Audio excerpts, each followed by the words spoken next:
Today I will be discussing about a next very important topic, diagonalizations of a matrix. ठीक है, बहुत ही important topic है according to your syllabus and examination point of view.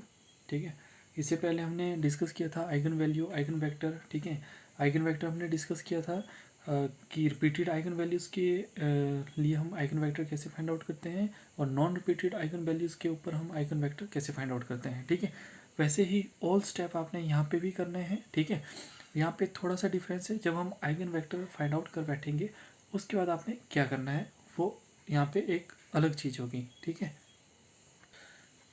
अगर आपने हमारे channel wisdom approach mathematics को subscribe नहीं किया है तो प्लीज़ उसे सब्सक्राइब करें और बेल आइकन को प्रेस करना ना भूलें, ताकि हमारी जो भी नई अपलोडेड वीडियो होगी वो आपके पास सबसे पहले पहुंच सके. ठीक है, तो चलो शुरू करते हैं.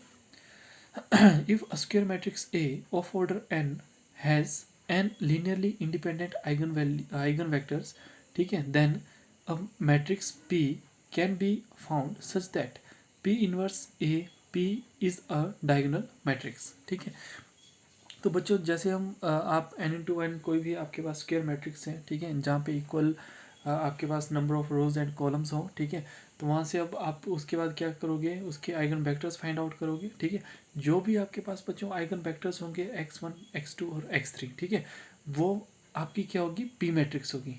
ठीक है, जो आइगन वेक्टर्स आप फाइंड आउट करोगे तीन, ठीक है, वो क्या होंगी, आपकी पी मैट्रिक्स होगी. ठीक है, पी मैट्रिक्स फाइंड आउट करने के बाद आपने उस मैट्रिक्स का इन्वर्स फाइंड आउट करना है. ठीक है, उस इन्वर्स के साथ आपने मल्टीप्लाई कर देनी है जो आपके पास गिवन मैट्रिक्स है और पी मैट्रिक्स, तो वो जो है आपके पास क्या आना चाहिए, डायगोनल मैट्रिक्स आनी चाहिए. ठीक है, ये बहुत ही इंपॉर्टेंट टॉपिक है आपका. ठीक है, तो इसे ध्यान से देखें. तो बच्चों हियर पी क्या है आपके पास, eigen vectors of given matrix. ठीक है, जो आपके पास गिवन मैट्रिक्स होंगी, ठीक है, उसके आइगन वेक्टर्स हैं. ठीक है, तो वो मैट्रिक्स है ना, आइगन वेक्टर है, वो मैट्रिक्स आपकी क्या है बच्चों, पी है. ठीक है, और P inverse is inverse of eigen vector of a matrix. ठीक है, इसका इन्वर्स जब हम फाइंड आउट करेंगे with the help of adjoint या with the help of elementary operations या एलिमेंट्री ट्रांसफॉर्मेशंस, किसी भी तरह से आप इसका जो इन्वर्स है वो फाइंड आउट कर सकते हो. क्लियर है, तो चलो बच्चों शुरू करते हैं. क्वेश्चन है हमारे पास, क्वेश्चन सेम है. आपने हर स्टेप, अगर आपने हमारी प्रीवियस वीडियो देखी है तो आपने हर स्टेप यहाँ पे पढ़ा हुआ है. हम यहाँ पे ऑन रनिंग वे में हम यहाँ पे फटाफट क्वेश्चन को सॉल्व करने की कोशिश करेंगे और जो आपका मेन टॉपिक है उसके हम बहुत जल्दी से आएंगे. ठीक है, फटाफट आएंगे मतलब, है ना.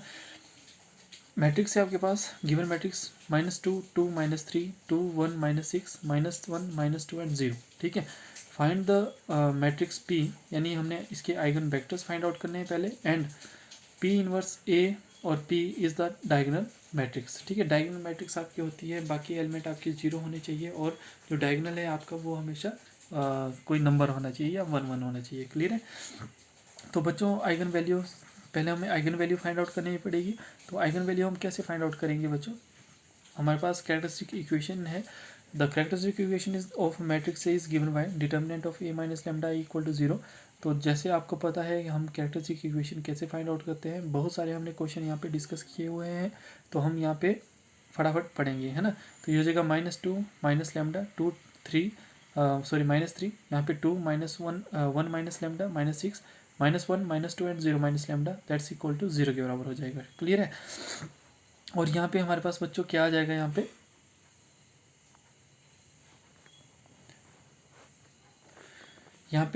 जो हमने फॉर्मूला अभी तक पढ़ा है वही सेम फॉर्मूला है. ठीक है, lambda cube minus sum of the diagonal element lambda square plus sum of the diagonal minor lambda minus determinant of A equal to 0, and इसको हम इक्वेशन नंबर 1 पुट कर देंगे. ठीक है, एक एक करके हम सारी वैल्यू फाइंड आउट करेंगे और आपको पता है कि ये वैल्यू हम कैसे फाइंड आउट करते हैं, बहुत अच्छे से हमने आपको प्रीवियस वीडियो में बताया हुआ है. अगर आपने अभी तक वो वीडियो नहीं देखी है तो प्लीज़ हमारे चैनल पे प्लेलिस्ट पे जाके फर्स्ट ईयर इंजीनियरिंग की जो वीडियो है वहाँ पे आप वो सारी वीडियो देख सकते हो. नाउ आगे देखते हैं. तो बच्चों यहाँ पे हमारे पास आ जाएगा the sum of the diagonal element is equal to -2 +1 +0 equal to -1 के बराबर है ना। जैसे आप गिवन क्वेश्चन में देखोगे तो जो डायगोनल थे वो क्या थे हमारे पास, -2, 1 एंड 0 थे, है ना। तो इनको जब हमने सिंप्लीफाई किया तो -1 हमारे पास यहाँ पे आ गया, तो दिस इज इक्वेशन नंबर 2। ठीक है, the sum of the diagonal minor, तो एलिमेंट्स थे यहाँ पे माइनर, आपको पता है कि 3 डायगोनल है हमारे पास। फर्स्ट रो फर्स्ट कॉलम को कैंसिल करने के बाद जो हमारे पास एलिमेंट बचते हैं उसका हमने क्या करना है, डिटर्मिनेंट फाइंड आउट करना है। वैसे ही सेकंड डायगोनल, वैसे ही थर्ड डायगोनल। ठीक है, तो वैसे हमारे पास आ जाएगा यहाँ पे determinant of 1 -6 -2 0 plus determinant of -2 -3 -1 0 plus determinant of -2 2 and 1। ठीक है, इसको सिंप्लीफाई किया यानी डिटर्मिनेंट फाइंड आउट किया तो 0 -12 0 -3 -2 एंड -4। ठीक है, यहाँ पे आ जाएगा -12 -3 -6। तो इस सभी को सॉल्व करने के बाद हमारे पास आ जाएगा दिस इज इक्वल टू -21। तो ये हो जाएगा आपका इक्वेशन नंबर 3। ठीक है, अब जो हमारा लास्ट नेक्स्ट स्टेप है वो है डिटर्मिनेंट ऑफ ए। तो आपको पता है कि डिटर्मिनेंट कैसे फाइंड आउट करते हैं। तो बच्चों यहाँ पे आ जाएगा आपके पास दिस इज -2 टाइम, ये हो जाएगा डिटर्मिनेंट ऑफ, यानी first row and first column को कैंसिल करने के बाद हमारे पास बची गया 1 -6 -2 एंड 0। वैसे ही यहाँ पे -2 आएगा, क्योंकि आपको पता है यहाँ पे माइनस कैसे आया, कई बार हम बता चुके हैं। ये आपका फर्स्ट रो है और सेकंड कॉलम है ना। तो A1 2, तो 1 और 2 को प्लस करोगे तो 3 आएगा। 3 आपका ऑड नंबर है, तो ऑड नंबर के केस में आपका बच्चों यहाँ पे ये आता है माइनस आता है। ठीक है, तो -2 time determinant of 2 -6 -1 0 -3 time determinant of 2 1 -1 and -2। Clear है।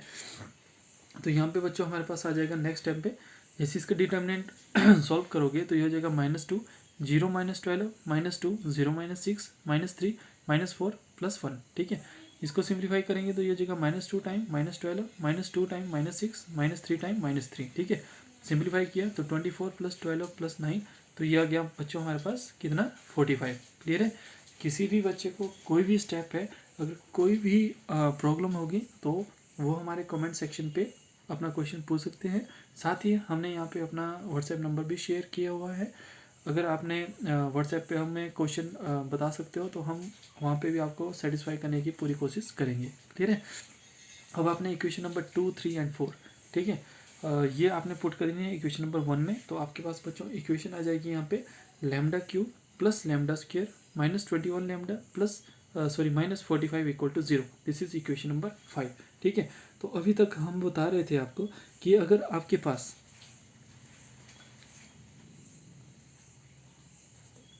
ठीक है, कि अगर आपके पास ऐसा कोई इक्वेशन बनती है जहाँ पे आपके पास λ² एंड λ³ के जो कोएफिशिएंट है वो इक्वल आते हैं, λ³ एंड λ² का जो कोएफिशिएंट है बच्चों वो इक्वल आता है, उस केस में हम क्या करेंगे, जो लास्ट के 2 नंबर हैं यानी जो लास्ट के आपकी 2 टर्म्स हैं उसमें हम कॉमन फाइंड आउट करेंगे कि यहाँ से हमारा कॉमन जो टर्म है वो कौन सी निकलेगी। ठीक है, तो जैसे हम लास्ट 2 टर्म्स हैं उसमें हम कॉमन फाइंड आउट करेंगे स्मॉलेस्ट नंबर, तो हमें वहाँ पे क्या निकलता है 3।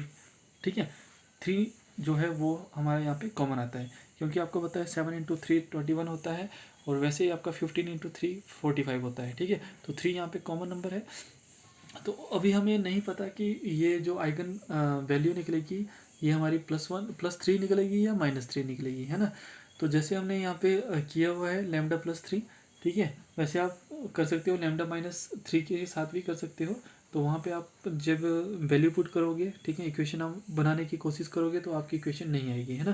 तो यहाँ पे आप क्या करोगे, λ +3 पुट करोगे, λ +3 λ +3 λ +3 एंड इक्वल टू 0। ठीक है, अब आपने ये वाली इक्वेशन बनानी है। अभी तक तो आपको समझ आ गया होगा कि हम ये इक्वेशन कैसे बनाते हैं। फर्स्ट है आपके पास λ³, तो यहाँ पे λ +3 है तो हमें कितने टाइम मल्टीप्लाई करना पड़ेगा, λ² के साथ मल्टीप्लाई करना पड़ेगा। तो यहाँ पे हमारे पास आएगा बच्चों दिस इज λ³ + 3 टाइम λ²। कितना आएगा, 3 टाइम λ², बट आपको कितना चाहिए, सिर्फ λ²। तो हमें क्या करना पड़ेगा बच्चों, यहाँ पे -2 टाइम λ के साथ नेक्स्ट टर्म को मल्टीप्लाई करना पड़ेगा। तो 3 λ², ठीक है, और -2 λ²। तो हमारे पास इन दोनों को सॉल्व करने के बाद क्या बचा, λ² बच जाएगा, है ना। वैसे ही नेक्स्ट अंदर मल्टीप्लाई किया तो ये हो गया -6 लैम्डा। ठीक है, बट हमें कितना चाहिए बच्चों, 21 लैम्डा चाहिए। ठीक है, कितना चाहिए, 21 लैम्डा। तो कितने की जरूरत है बच्चों, 6 हमारे पास ऑलरेडी है, 21 हमें चाहिए तो -15। तो -15 लैम्डा +3 और इक्वल टू 0, है ना। तो ये हो गया -15 लैम्डा, -6 लैम्डा, -21, ठीक है। और ये -15 को 3 के साथ जब मल्टीप्लाई करोगे बच्चों तो ये हो जाएगा -45 इक्वल टू 0 के बराबर। क्लियर है। तो यहाँ पे हमारे पास लैम्डा प्लस 3 कॉमन है, बाकी हमारे पास जो टर्म है lambda square -2 lambda -15 equal to 0, ठीक है। यहाँ पे लैम्डा प्लस 3 है, इसको हम सिंप्लीफाई करेंगे तो lambda square -5 lambda plus 3 lambda -12 equal to 0, ठीक है। यहाँ से हम लैम्डा कॉमन फाइंड आउट करेंगे तो लैम्डा कॉमन निकलेगा, अंदर क्या बच गया लैम्डा -5 प्लस 3 टाइम लैम्डा -5 और इक्वल टू 0 के बराबर हो जाएगा। यहाँ पे हमारे पास क्या क्या चीज़ कॉमन आई बच्चों, lambda plus 3 and lambda -5 equal to 0। तो हमारे पास जो लैम्डा की वैल्यू है वो क्या है, 5 -3 एंड -3, ठीक है। आप लिखना चाहे तो यहाँ पे -3 और 5 भी लिख सकते हो। क्लियर है। तो लैम्डा की वैल्यू आ गई हमारे पास ये, ठीक है। तो बच्चों आपको पता है कि लैम्डा क्या होता है, आइगन वैल्यूज़ होता है, ठीक है। तो इक्वेशन ऑफ आइगन वैल्यूज़ हमारे पास आ गई 5, 3, -3 एंड 3। आइगन वेक्टर्स हमने फाइंड आउट करना है, तो इक्वेशन ऑफ आइगन वेक्टर्स आपके पास क्या होती है, this is a minus lambda I into X equal to 0 के बराबर होती है ना। तो बच्चों ये आपके पास इक्वेशन बनेगी, ठीक है। तो ये हो जाएगी आपके पास matrix of -2 minus lambda 2 -3 2 1 minus lambda -6 -1, यहाँ पे आ जाएगा आपका -2 एंड 0 माइनस लैम्डा यानी माइनस लैम्डा, ठीक है। एक्स वाई जेड और राइट हैंड साइड में 0 0 0 और इसको हम इक्वेशन नंबर 6 पुट कर देंगे, है ना।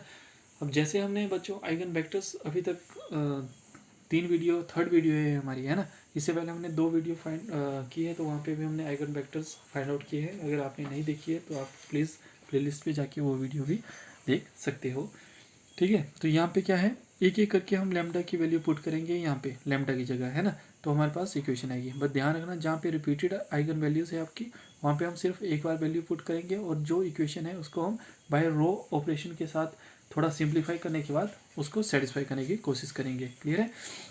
तो आगे देखते हैं। तो पहले बच्चों eigen vector for lambda equal to 5, यानी जो नॉन रिपीटेड थी उसको हमने लिया lambda equal to 5 in equation number 6 we get. हमारे पास क्या आएगा यहाँ पे माइनस, जैसे आप इक्वेशन नंबर 6 पे लैम्डा इक्वल टू 5 पुट करोगे, है ना। तो -7 2 -3 2 -4 -6 -1 -2 एंड -5। क्लियर है। एक्स वाई जेड एंड यहाँ पे 0 0 0। तो बच्चों आपको पता है कि हम क्या करते हैं कि स्टार्टिंग की 2 इक्वेशंस लेते हैं जब आपके पास नॉन रिपीटेड आइगन वैल्यूज होती हैं, है ना। तो जैसे मल्टीप्लाई किया तो यहाँ पे -7x plus 2y -3z equal to 0, ठीक है। यहाँ पे 2x -4y -6z equal to 0 के बराबर आ जाएगा। क्लियर है, अंडरस्टूड है, ठीक है। तो यहाँ पे अब आपने x, y और z की वैल्यू फाइंड आउट करनी है बाय क्रैमर रूल के साथ, ठीक है। तो x अपॉन, जैसे हम x की वैल्यू फाइंड आउट करते हैं तो बहुत बार आपको बता चुके हैं, एक बार हम यहाँ पे फिर से बता रहे हैं आपको। तो आपके कोएफिशिएंट ऑफ y और z उसका डिटर्मिनेंट लिखोगे आप यहाँ पे, है ना। कोएफिशिएंट ऑफ y और z का डिटर्मिनेंट, तो ये हो जाएगा आपका डिटर्मिनेंट ऑफ 2 -3 -4 एंड -6, ठीक है। वैसे ही आप y की वैल्यू पुट करोगे तो y की वैल्यू को आप यहाँ पे मिटा दोगे और साथ में x और z के कोएफिशिएंट होंगे उसका डिटर्मिनेंट फाइंड आउट करोगे। वैसे ही z के फॉर्म में x और y के जो कोएफिशिएंट होंगे उसका डिटर्मिनेंट लिखोगे, है ना। तो यहाँ पे आ जाएगा -y upon determinant of -7 -3 2 and -6, यहाँ पे z upon determinant of -7 2 2 and -4, ठीक है। तो इसको जब हम सिंप्लीफाई किया बच्चों तो हमारे पास यहाँ पे आ गया this is x upon -12 equal to -5 upon 42 plus 6 equal to z upon 28 -4, ठीक है। तो यहाँ पे -12 कितना हो जाएगा बच्चों, -24, x upon -24 -y upon 48 z upon 24, ठीक है। जब इसको हमने सिंप्लीफाई किया तो यहाँ पे हमें पता है ये 1 टर्म है, ये 2 टर्म है और ये 1 टर्म है, ठीक है। तो इसको जब हमने यहाँ पे सिंप्लीफाई किया तो हमने कॉमन 24 लिया, तो यहाँ पे आ गया x अपॉन -1, यहाँ पे आ जाएगा y अपॉन -2 और यहाँ पे z अपॉन -1, ठीक है। क्योंकि हमें चाहिए y की वैल्यू, तो जो माइनस साइन है उसको हम डिनोमिनेटर में ले जाएंगे, है ना।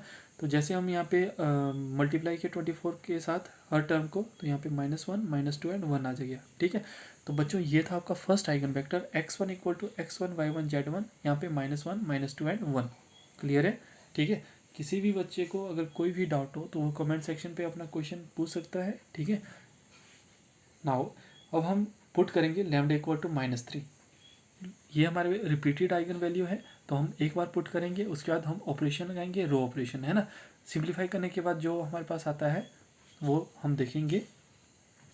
तो ये है बच्चों हमारे पास यहाँ पे eigen vectors for lambda equal to -3 in equation number 6 में हम लैम्डा इक्वल टू -3 पुट करेंगे तो वी गेट, यहाँ पे अब हमारे पास आ जाएगा 1 2 -3 2 4 -6 -1 -2 एंड 3, ठीक है, +3 XYZ इक्वल टू 0 0 एंड 0। यहाँ पे हमारे पास क्या होता है रिपीटेड के केस में कि ये जो आपकी मैट्रिक्स है उसको हम कोशिश करेंगे, ठीक है, रो ऑपरेशन के साथ कि यहाँ पे हमारे पास नंबर ऑफ जीरोस रो आए, ठीक है। तो यहाँ पे हम बच्चों देखेंगे जो फर्स्ट रो है उसको हम एज इट इज़ रहने देंगे, सेकंड रो है और थर्ड रो इसको चेंज करने की कोशिश करेंगे। तो जैसे हम सेकंड रो पे हम ऑपरेशन लगाते हैं R2 changes to R2 minus R1 and R3 changes to R3 plus R1, ठीक है। यहाँ पे R2 changes to R2 minus 2 time होना है ना, 2 टाइम R1। जैसे हम R1 को 2 से मल्टीप्लाई करेंगे -2 के साथ और ऐड कर देंगे हम R2 में, तो हमारी जो सेकंड इक्वेशन है वो क्या हो जाएगी, सेकंड रो जो है वो 0 हो जाएगी। वैसे ही जब हम R3 में R1 को ऐड करेंगे तो बच्चों आपको पता है यहाँ पे हमारी जो थर्ड रो है वो भी क्या हो जाएगी, 0 हो जाएगी, ठीक है। यहाँ पे क्लियरली दिख रहा है कि -1 + 1 0, -2 + 2 0, 3 -3 0 हो जाएगा, है ना। वैसे ही हम इसको 2 टाइम मल्टीप्लाई करके यहाँ पे ऐड करेंगे, -2 टाइम मल्टीप्लाई करके यहाँ पे सेकंड इक्वेशन में ऐड करेंगे तो हमारे पास जो सेकंड जो आपके पास रो है वो भी क्या हो जाएगी बच्चों, 0 हो जाएगी। क्लियर है, आप प्रैक्टिस करके देखना, ठीक है। तो यहाँ पे हमारे पास आ गया 1 जो सिंगल आपकी रो बची नॉन जीरो, ठीक है, XYZ इसको आपस में मल्टीप्लाई करेंगे तो हमारे पास यहाँ पे बच्चों आ जाएगा x + 2y - 3z equal to 0। इसको इक्वेशन नंबर 7 पुट कर लो, है ना। अब आपके पास बच्चों 2 आइगन वैल्यू क्या थी, रिपीटेड थी, ठीक है। उस केस में आपने क्या करना है, जो ये इक्वेशन है इसको आपने सेटिस्फाई करना है 0 = 0 के फॉर्म में। पर ध्यान रखना आपकी x y और z की वैल्यू हमेशा 0 नहीं होनी चाहिए, है ना। इन तीनों की वैल्यू 0 नहीं होनी चाहिए, अलग अलग आप ले सकते हो, ठीक है। तो जैसे हम इस इक्वेशन नंबर 7 को हम सेटिस्फाई करने की कोशिश करते हैं तो हमारे पास फर्स्ट जो सेकंड आइगन वैल्यू है, आइगन वेक्टर है, वो आता है हमारे पास बच्चों। तो ये आएगा हमारे पास equation number 7 is satisfied by x1 को हम 2 पुट करेंगे, y को हम -1 पुट करेंगे, z को हम 0 पुट करेंगे, ठीक है। x को हमने 2 पुट किया, y को हमने -1 पुट किया और z को हमने 0 पुट किया। क्लियर है। जैसे आप इक्वेशन नंबर 7 पे पुट करोगे तो आपके पास आ जाएगा 0 = 0 के बराबर, ठीक है। तो ये क्या बन गई आपकी सेकंड आइगन वेक्टर, ठीक है। x y z की वैल्यू 2 -1 एंड 0, समझिए, ठीक है। अगर आपने हमारी वीडियो अभी तक जो नॉन रिपीटेड आइगन वैल्यू के ऊपर नहीं देखी है, आइगन वेक्टर्स कैसे फाइंड आउट करते हैं, तो प्लेलिस्ट पे जाके आप वो वीडियो देख सकते हो और आराम से एक एक स्टेप हमने वहाँ पे आपका करवाया हुआ है, वहाँ पे आप समझ सकते हो, ठीक है। वैसे ही अगेन जो इक्वेशन नंबर 7 है वो सेटिस्फाई कर रही है आपकी किसके साथ, x = 3 पुट करेंगे, y = 0 पुट करेंगे और z = 1 पुट करेंगे, ठीक है। x को हम 3 पुट किया, y को हमने 0 पुट किया और z को हमने 1 पुट किया। तो उस केस में भी हमारे पास जो इक्वेशन नंबर 7 है वो 0 = 0 आ रही है ना। लेफ्ट हैंड साइड 0 और राइट हैंड साइड भी हमारे पास क्या आ रही है बच्चों, 0 आ रही है। क्लियर है, ठीक है। तो यहाँ पे हमारे पास x3 = ये आ जाएगा, यानी जो आपके पास थर्ड आपके पास जो आइगन वेक्टर है वो आ जाएगा x y z equal to x की वैल्यू 3 है, y की वैल्यू 0 है, z की वैल्यू 1 है, ठीक है। यहाँ तक तो हमने अभी तक बहुत सारे क्वेश्चन हमने डिस्कस किए हैं, ठीक है। अब जो आगे वाला स्टेप है वो क्या बोल रहा है, आपने p की वैल्यू लिखनी है ना। तो बच्चों जो p था वो क्या था, आपका आइगन वेक्टर्स था। जितने भी आपने आइगन वेक्टर्स फाइंड आउट किए तो वो आपके क्या है, p मैट्रिक्स है, ठीक है। 3 independent eigenvectors we get writing as 3 columns, we get to required the transformation matrix, ठीक है। 3 कॉलम में हमने जो 3 आइगन वेक्टर्स है उनको लिखा है, ठीक है। ये आपका कॉलम होता है ना, फर्स्ट कॉलम, सेकंड कॉलम और जो हमारा x1 था वो थर्ड कॉलम, ठीक है। उसको हमने मैट्रिक्स फॉर्म में यानी ट्रांसफॉर्मेशन मैट्रिक्स फॉर्म में लिखना है। तो p हो जाएगा p = this is matrix of -1 -2 and 1 जो हमारी फर्स्ट आइगन वेक्टर था। सेकंड आइगन वेक्टर ये है तो 2 -1 एंड 0। थर्ड आइगन वेक्टर हमारे पास ये है तो 3 0 एंड 1। तो ये आ गई p की वैल्यू, है ना। कई बार क्या होता है कि क्वेश्चन में यहाँ पे b भी लिखा होता है, ठीक है, कई बार यहाँ पे d भी लिखा होता है। तो बच्चों आपने समझना है कि b और d क्या है आपका, है ना। ठीक है, कहने का भाव यह है कि कई बार ऐसा भी लिखा होता है ना, b इनवर्स a b, ठीक है। तो जो b है वो क्या है, आपका आइगन वेक्टर है। यहाँ पे जितने भी आपने आइगन वेक्टर लिखे, ठीक है, तो वो उसकी मैट्रिक्स है, आइगन वेक्टर की मैट्रिक्स को हम बी बोलेंगे, है ना। इस क्वेश्चन में पी बोला हुआ है तो पी को हम आइगन वेक्टर की आइगन जो वेक्टर है उसकी मैट्रिक्स बनेगी, उसको हम पी बोलेंगे। कई बार क्वेश्चन में ऐसा भी लिखा होता है डी इनवर्स ए डी, ठीक है, ये भी लिखा होता है। तो यहाँ पे डी क्या है आपका, ये मैट्रिक्स है, ठीक है। जो आइगन वेक्टर्स जितने भी आपने निकाले 3 आइगन वेक्टर, तो वहाँ पे पी की जगह क्या आ जाएगा, डी आ जाएगा। क्लियर है, कई बार ऐसा क्वेश्चन में पूछा जाता है ना। अब आपने क्या फाइंड आउट करना है, यहाँ पे है आपके पास P इनवर्स A और P। अब P की वैल्यू आपको पता है, A की वैल्यू आपके क्वेश्चन में दी गई है। आपने क्या करना है, P का इन्वर्स फाइंड आउट करना है, ठीक है। तो इन्वर्स भी हमने प्रीवियस वीडियो में हमने बताया है कि आप कैसे किसी मैट्रिक्स स्क्वायर मैट्रिक्स का इन्वर्स फाइंड आउट करते हैं। बच्चों मैं बार बार बोल रहा हूँ, अगर आपने अभी तक वो वीडियो नहीं देखी है तो आप प्लेलिस्ट पे जाके वो सारी की सारी वीडियो यहाँ पे देख सकते हो। नाउ तो बच्चों पी इनवर्स फाइंड आउट करने के लिए हमारे पास फॉर्मूला होता है equal to 1 determinant of P और एडजॉइंट ऑफ पी, ठीक है। तो यहाँ पे हमने एडजॉइंट भी हमने फाइंड आउट किए हैं, डिटर्मिनेंट भी हमने फाइंड आउट किया हुआ है, सब कुछ हमें पता है कैसे हम किसी भी मैट्रिक्स का एडजॉइंट फाइंड आउट करते हैं और डिटर्मिनेंट फाइंड आउट करते हैं ना। तो पहले हम इसका डिटर्मिनेंट फाइंड आउट करते हैं। तो यहाँ पे -1, ठीक है, first row cancel, first column cancel, जो हमारे पास एलिमेंट बचते हैं इसका डिटर्मिनेंट लिखेंगे, है ना। तो -1 0 0 1, यहाँ पे 2 है ये, तो यहाँ पे क्या आएगा -2, है ना। यहाँ पे आपको पता है कि -2 कैसे आता है ना।